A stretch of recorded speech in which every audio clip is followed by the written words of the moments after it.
Salut à tous et bienvenue dans cette nouvelle vidéo. Bon, aujourd'hui on va monter le mur juste derrière nous à l'aide de ces parpaings. Pour vous montrer, en fait on a déjà fait un mur juste ici, donc il faut qu'on monte à la même hauteur ce mur là. Pour vous montrer un petit peu ce qu'on a fait dans un premier temps, et je vous l'avais pas filmé, mais on a tout simplement creusé à l'aide de la mini pelle. On a fait une tranchée qu'on a chargée en béton. Je sais plus de combien on l'a fait la tranchée, 30 ou 40 cm, un truc comme ça. Idée, je me rappelle pas. Mais assez épais, et puis là on monte nos rangées de parpaings. Donc là par contre la petite subtilité c'est qu'on va pas pouvoir tout monter en une fois. Enfin moi j'ai toujours appris de cette manière là, de pas monter plus de 3-4 rangées par jour. Donc là on va essayer de monter 3 rangées et demie, comme ça demain il nous restera plus de 3 rangées et demie. Mais par contre le plus difficile de cette vidéo c'est ce qui se trouve de l'autre côté. Ah, ce que t'as fait hier? Ouais. Ah, tu veux le montrer dans la vidéo? On va le finir en vidéo. La galère. J'ai tout simplement une souche, un figuier énorme.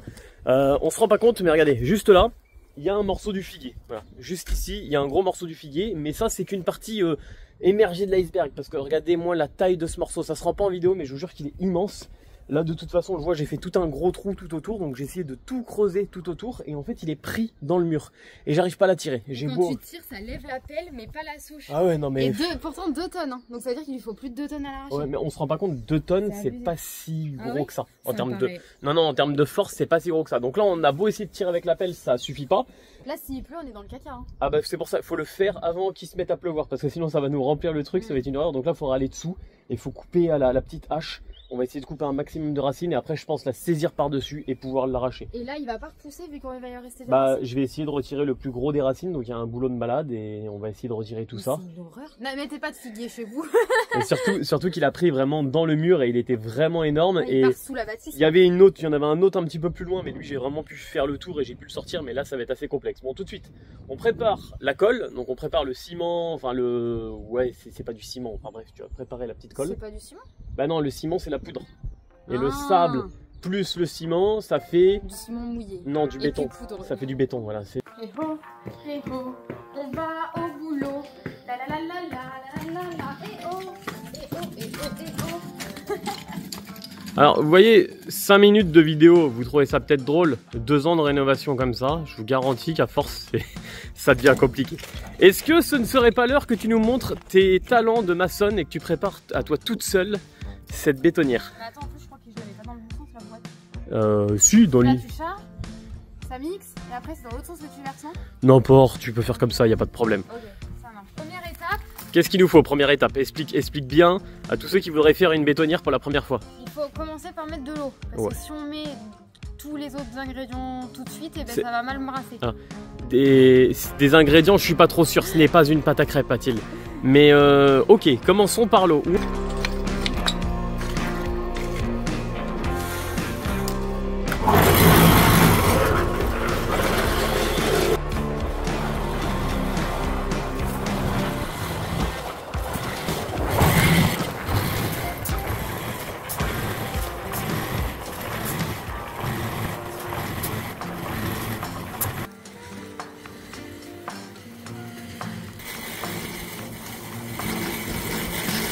Secoue-le un peu.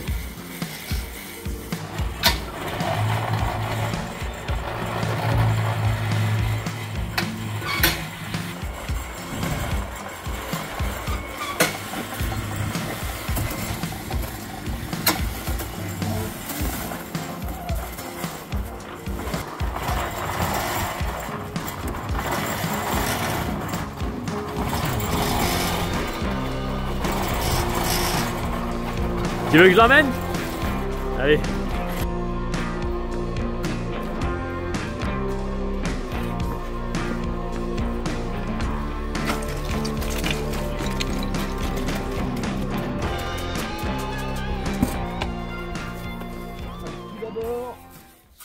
Bon là il y a l'eau qui a un peu remonté parce qu'on a pris un petit peu de temps entre le moment où on a préparé la colle et le moment où on va commencer à la poser.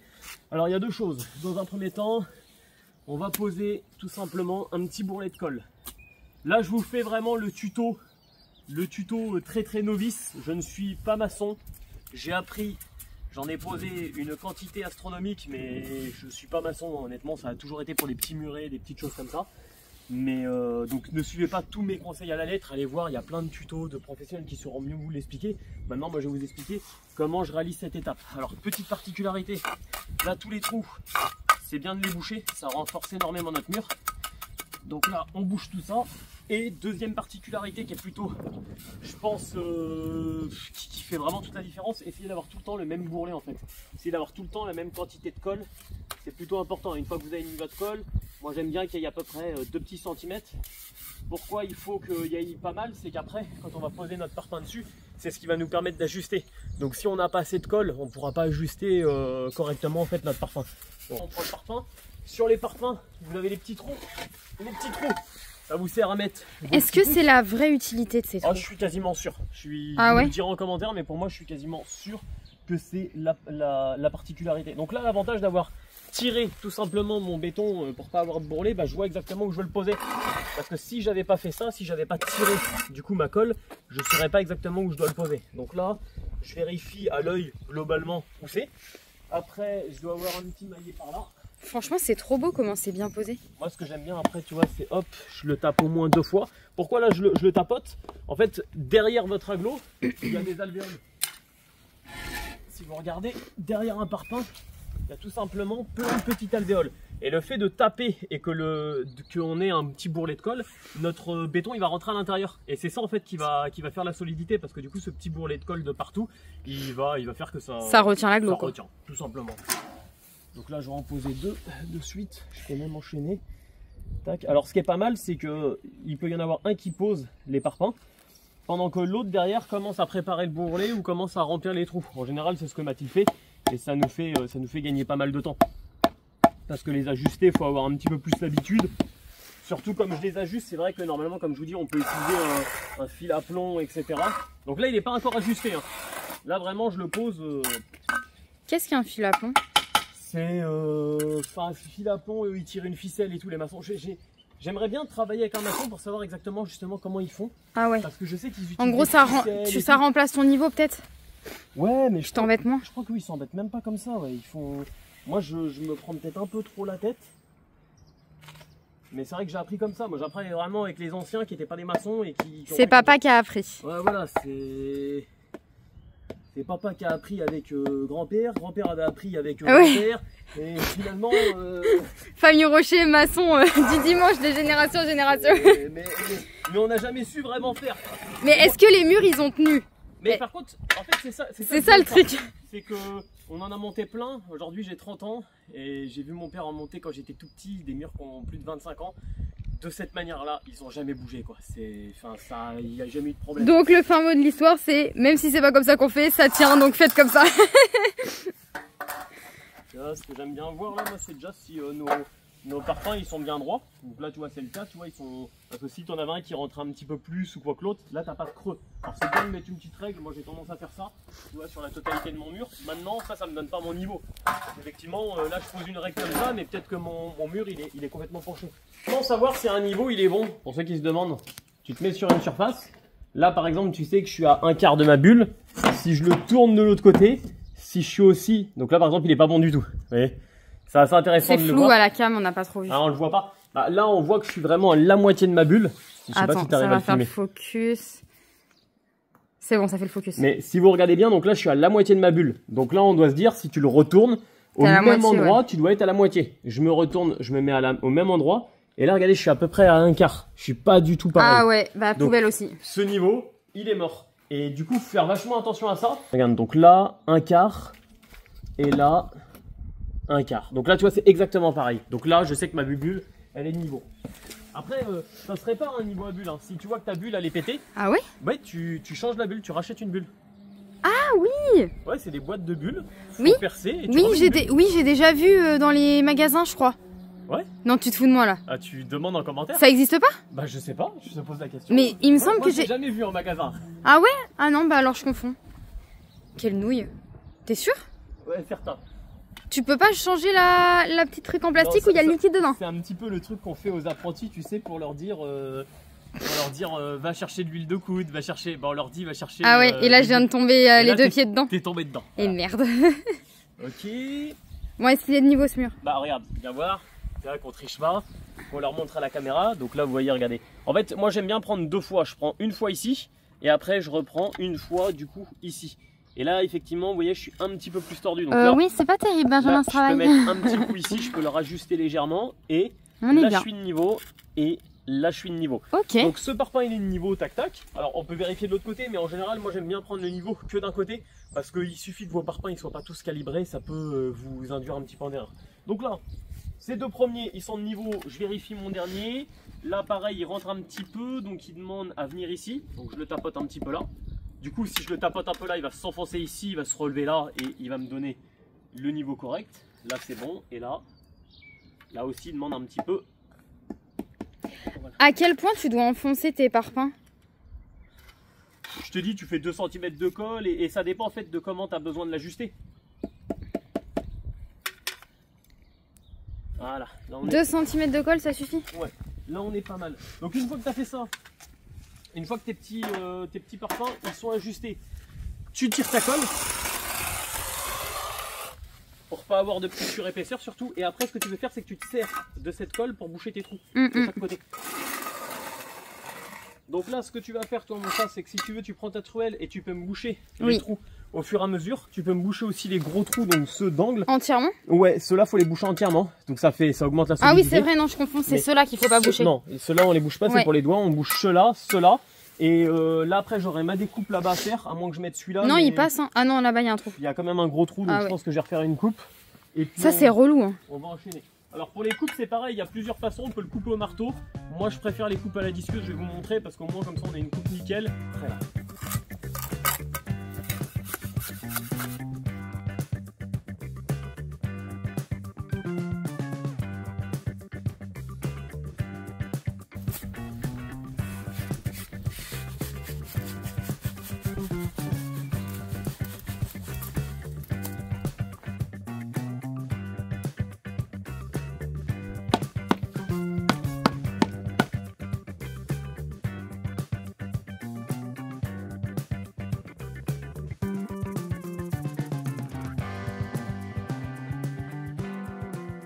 Bon, attaquons les choses sérieuses. Alors, vous l'avez vu, on a monté 3 rangées sur notre mur de parpaing. On n'en montrera pas plus pour aujourd'hui. Pourquoi ça? Ça pourrait paraître bizarre, mais plus on va monter de parpaing, vu qu'il y a de la colle, le fait de rajouter un parpaing dessus, si on tape, et ben ça peut tout décaler ce qu'on a fait dessous.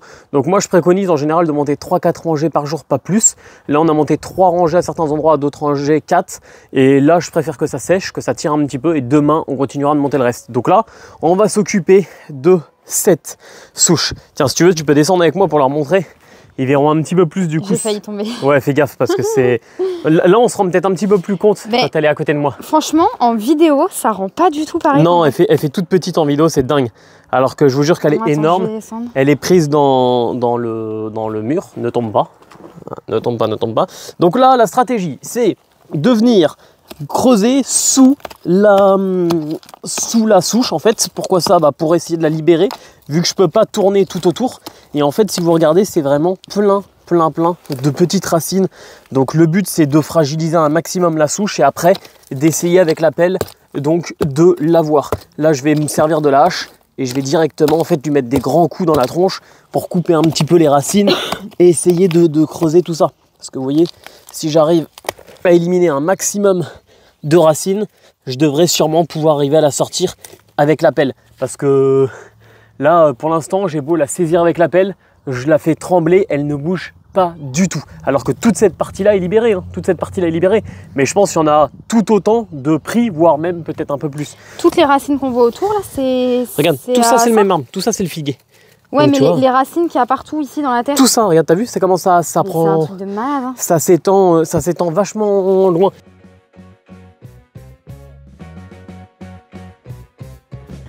Bon, après avoir creusé sous la souche, ça paraît pas en vidéo, mais je vous jure que c'est épuisant. C'est super dur et puis on n'a pas les outils ou je sais même pas quel outil utiliser. J'ai essayé un peu avec la tronçonneuse, mais j'ai tué ma lame. Là, on l'a beaucoup fragilisé, donc je vais essayer maintenant avec la pelle de le tirer un petit peu. Je me dis qu'en le secouant un petit peu, ça peut peut-être le fragiliser, on peut regratter un peu. Et à force, on va finalement arriver à l'avoir. Je vais essayer de l'attraper là. Ah, regarde, elle bouge.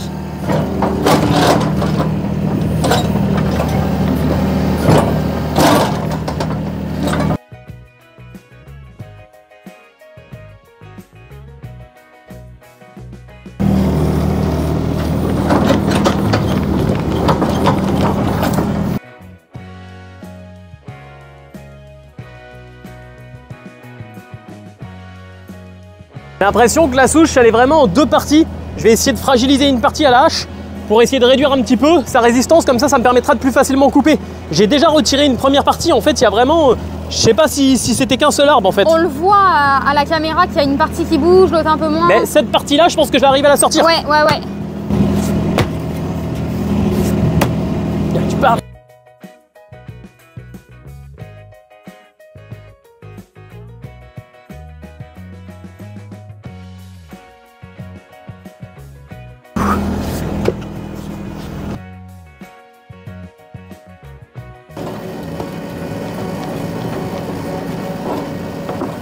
Yes.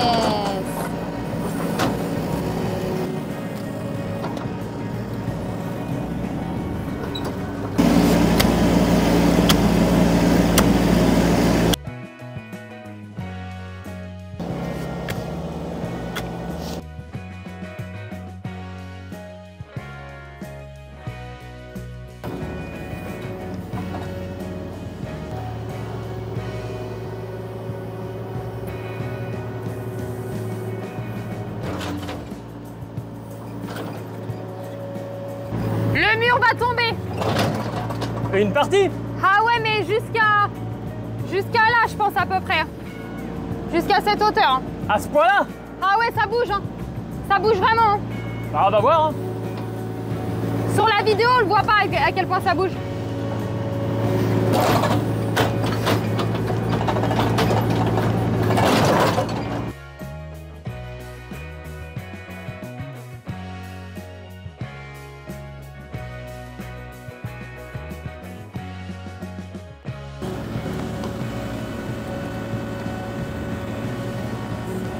Ça vient là. Ouais. Vas-y, elle vient progressivement. Lâche rien. Elle arrive. C'est bon.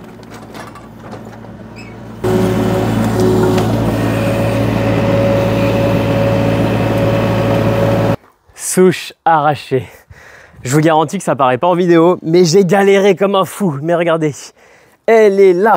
C'est impressionnant. De toute façon, regardez, même à la main, je la brasse pas. Donc je sais pas. On voit qu'elle est grosse par rapport à ton corps. Ouais, mais je pense honnêtement, la souche complète devait faire à peu près 300-400 kg facile. Ah ouais. Et bah regarde, tu te rends pas compte, mais là t'as au moins 100 kg là. Là pour que je la tourne comme ça, c'est qu'elle est un peu en équilibre. Il y a plein de morceaux, il y a le morceau là, le morceau là, le morceau là avec la terre.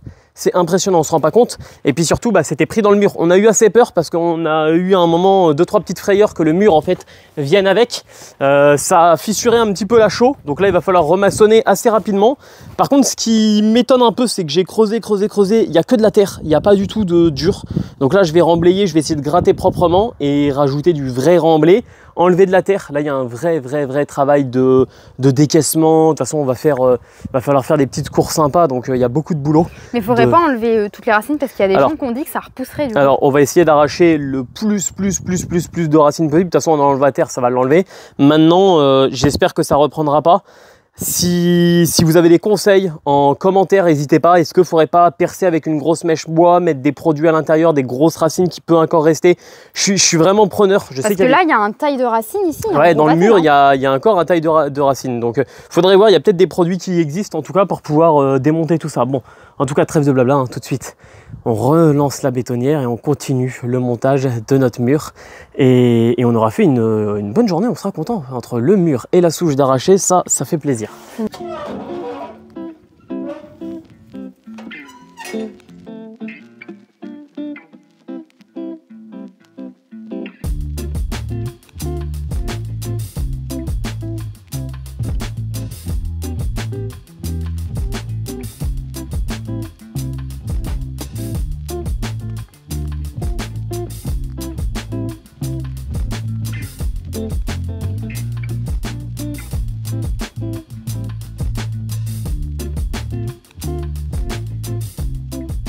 Bon, plus que 2 rangées pour cette partie-là et une rangée complète ici, donc 3 rangées.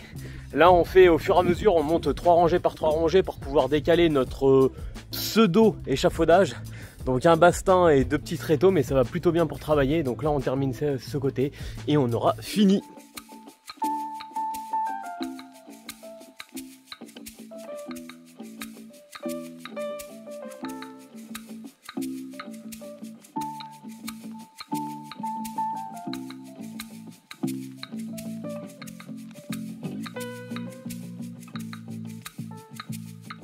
Bon, c'est littéralement la déprime. On devrait être heureux, on devrait être tout content parce que Il y a plus de souches, ouais, il y a plus de souches, il y a un mur. mais il y a de la terre. Vous avez vu, j'ai commencé à vouloir décaisser. Alors j'ai toujours appris de cette manière-là. Peut-être que je me fais des films et peut-être que je me fais peur pour rien.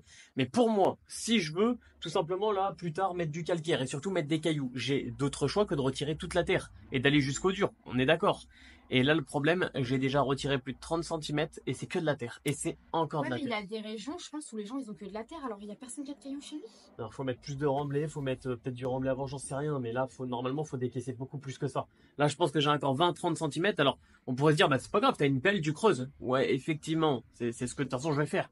Mais c'est que regardez le peu que j'ai creusé, L'évacuation. la quantité de terre que ça représente. Donc ça me fait plutôt peur, franchement. Je vais pas vous cacher qu'il faut que je trouve comment évacuer. J'ai trouvé l'endroit où je pouvais poser la terre. Il faut juste que je trouve l'engin. Donc soit je vais acheter un engin, soit je vais en louer un. Est-ce que j'achète un camion benne? Est-ce que j'achète un tracteur à une remorque? Est-ce que j'achète, je sais pas, est-ce qu'une remorque pour ma voiture? J'ai aucune idée. J'ai beaucoup évacué. Donc là, on n'a même pas fait la moitié et on a déjà pas mal de tours de camion. Donc si vous avez des solutions, on est preneur. En tout cas, vous connaissez la chanson. Merci d'avoir regardé cette vidéo jusqu'au bout et on se retrouve plus tard pour de nouvelles Des aventures.